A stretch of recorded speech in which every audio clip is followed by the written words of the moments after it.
Good morning everyone. बच्चों, आज हम बीए पार्ट तृतीय के प्रथम पेपर में जर्मी बेंथम के उपयोगितावादी विचारों का अध्ययन करेंगे। तो बच्चों, हमको सबसे पहले ये देखना होगा कि उपयोगितावाद का प्रारंभ कब हुआ और कब इस विचारधारा को प्रसार को गति मिली।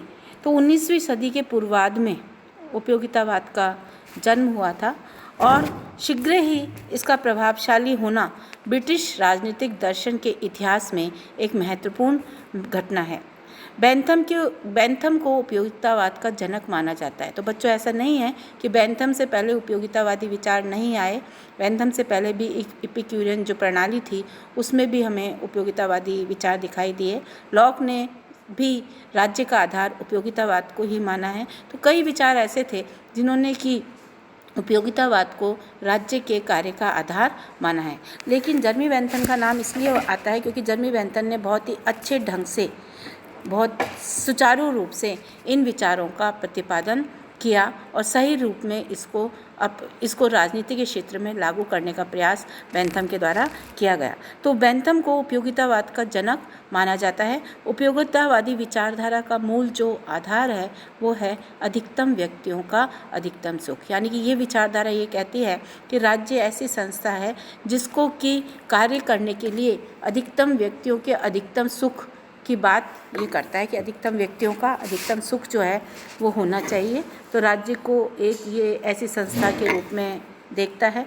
तो उपयोगितावादी विचारधारा व्यक्तियों के सुख को लेकर चलती है। तो इसको सुखवादी सिद्धांत भी कहा जाता है कि ये व्यक्तियों के सुख की ही बात करती है। तो ऐसा नहीं है। बेंथम ने जहाँ भौतिक सुख की बात करी है, वहीं जे मिल ने इसमें नैतिक सुख की भी बात करिए। तो दोनों के विचारों में बहुत अंतर है। तो ये तो धीरे धीरे जब हम अध्ययन करेंगे तो आपको समय समय पर मैं ये बताती रहूँगी।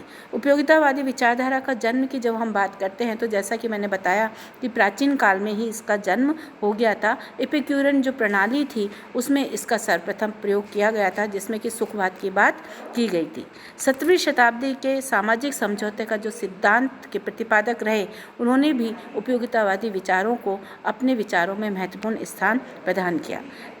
मनोवैज्ञानिक भौतिकवाद के आधार पर यह बताने की चेष्टा की गई उपयोगितावाद में कि मनुष्य जो है वो पशुवत आचरण करने वाला एक सुखवादी प्राणी है। मनुष्य हमेशा सुख की खोज करता है जिसमें नैतिक भावनाओं का अभाव है, ऐसा बेंथम ने माना है। बेंथम का ये मानना था कि जो व्यक्ति है वो दो भौतिक सत्ताओं के अधीन रहता है, एक तो सुख और एक दुख, और ये सुख और दुख निरंतर चलती रहती हैं व्यक्ति के जीवन में। कभी सुख आता है और कभी दुख आता है। तो बेंथम का ये कहना था कि व्यक्ति को अपने जीवन में दुखों की संख्या कम करनी चाहिए और सुखों की संख्या में वृद्धि करनी चाहिए। तो वो सुख की बात करता है बेंथम, भौतिक सुख की बात करता है, व्यक्तियों को भौतिकता के आधार पर समृद्ध होने की बात करता है।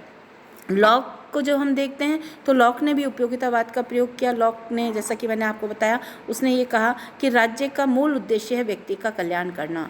तो लॉक कहीं ना कहीं राज्य को उपयोगिता से जोड़ता है कि राज्य तभी उपयोगी संस्था है जब व्यक्ति के उद्देश्यों को, व्यक्ति के उम्मीदों पे, कसौटी पे खरा उतरेगा, तभी वो एक उपयोगी संस्था है, नहीं तो उसका कोई भी महत्व नहीं है।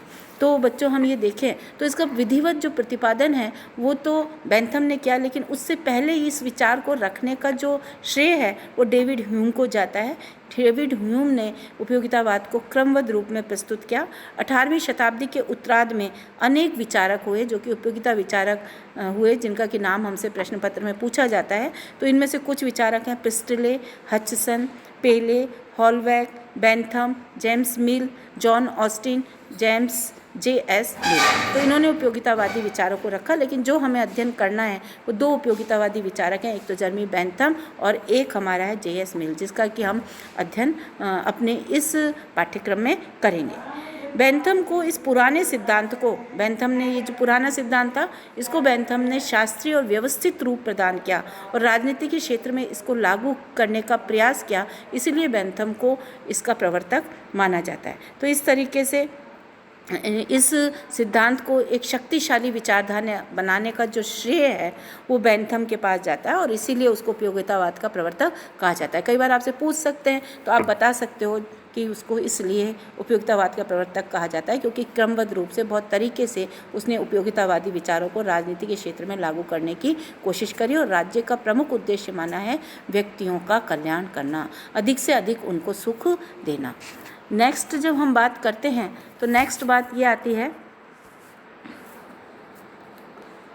नेक्स्ट बात जब हम करते हैं तो नेक्स्ट बात ये आती है उपयोगितावाद के संदर्भ में ही जब हम बात करते हैं तो परिचयात्मक संदर्भ हम यदि देखें कि बेंथम का जन्म कैसे हुआ, कहाँ हुआ, तो बेंथम का जन्म जो था 1748 ईस्वी में लंदन में एक संपन्न घराने में हुआ। बेंथम का जो जन्म था एक संपन्न घराने में हुआ, लंदन में हुआ।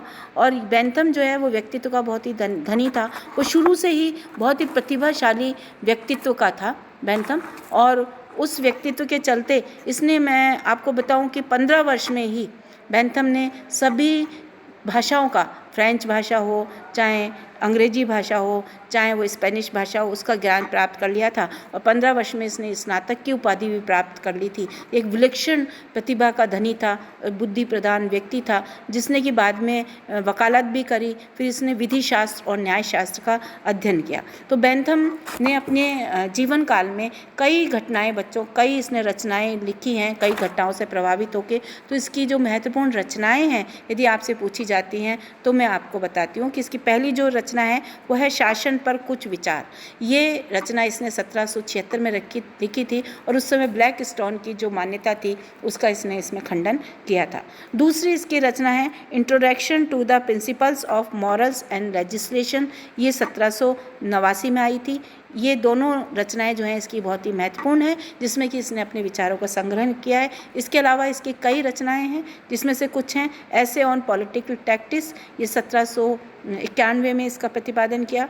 मैनुअल ऑफ पॉलिटिकल इकोनॉमी, ये एक रचना है। Principles of international law. तो ये सारी चीज़ें या ये रचनाएं बेंथम की रही जिसने कि उसका इसने वर्णन किया। अब बच्चों हम ये देखें, जब हम बेंथम के उपयोगितावाद को देखें तो उससे पहले हमें यह जानना आवश्यक है कि उपयोगितावादी विचारधारा क्या है। तो जैसा कि आपको नाम से ही विदित हो रहा है, उपयोगितावाद यानी उपयोगिता प्लस वाद, उपयोगिता पर आधारित विचारधारा उपयोगितावाद कहलाती है। यानी कि ये विचारधारा किसी भी संस्थाओं की जो प्रेजेंस है, उसका जो अस्तित्व है, वो उपयोगिता के आधार पर ही स्वीकार करती है। इस विचारधारा का ये मानना है कि जो संस्था जन कल्याण का कार्य कर रही है, जनता के लिए उपयोगी है, वर्तमान में जिसकी उपयोगिता है, उन्हीं संस्थाओं को बनाए रखना चाहिए। और इसी क्रम में बेंथम ने इंग्लैंड में जो लॉर्ड सभा है उसको समाप्त करने की बात करी, क्योंकि उसका ये मानना था कि लॉर्ड सभा वर्तमान में केवल एक पंगु मात्र संस्था है जो कि किसी भी तरीके के कार्य को संपादित नहीं कर रही, तो उसे समाप्त कर देना चाहिए। तो कहीं ना कहीं बेंथम एक बहुत बड़ा सुधारक भी रहा, जिसने कि उपयोगितावाद के विचारों के आधार पर शासन व्यवस्था में सुधार की बात भी करी है। तो उपयोगितावाद 19वीं शताब्दी में इंग्लैंड के दार्शनिकों द्वारा प्रतिपादित एक विचारधारा है, जो कि राज्य कार्य से संबंधित एक प्रभावशाली दर्शन है। उपयोगितावाद का मूल आधार है उपयोगिता। उपयोगिता ही राज्य के कार्यों का आधार है। इस सिद्धांत के अनुसार राज्य का उद्देश्य है अधिकतम व्यक्तियों को अधिकतम हित करना। सभी राजनीतिक और सामाजिक कार्य जो भी होंगे वो उपयोगिता के आधार पर होंगे।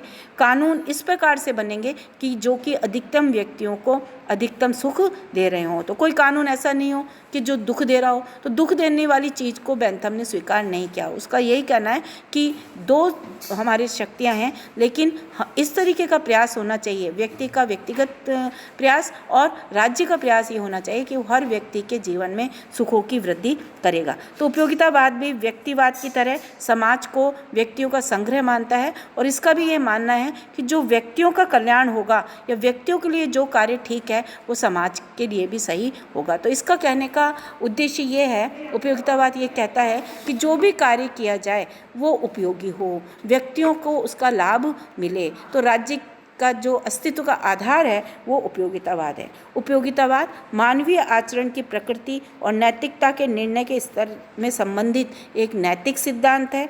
बेंथम और मिल द्वारा इस सिद्धांत को राजनीति क्षेत्र में लागू करने का प्रयास किया गया।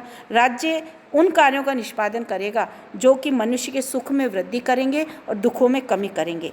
राज्य के कानून यदि लोक कल्याण की क्षमता नहीं रखते हैं तो उनको बने रखने का कोई भी अधिकार नहीं है, उन कानूनों को समाप्त कर दो। तो इस तरीके से बच्चों आज हमने देखा कि उपयोगितावाद क्या है, उपयोगितावाद के प्रतिपादक कौन कौन रहे, उपयोगितावादी विचारक कौन रहे। अब हम अगली क्लास में बेंथम के उपयोगितावाद का अध्ययन करेंगे।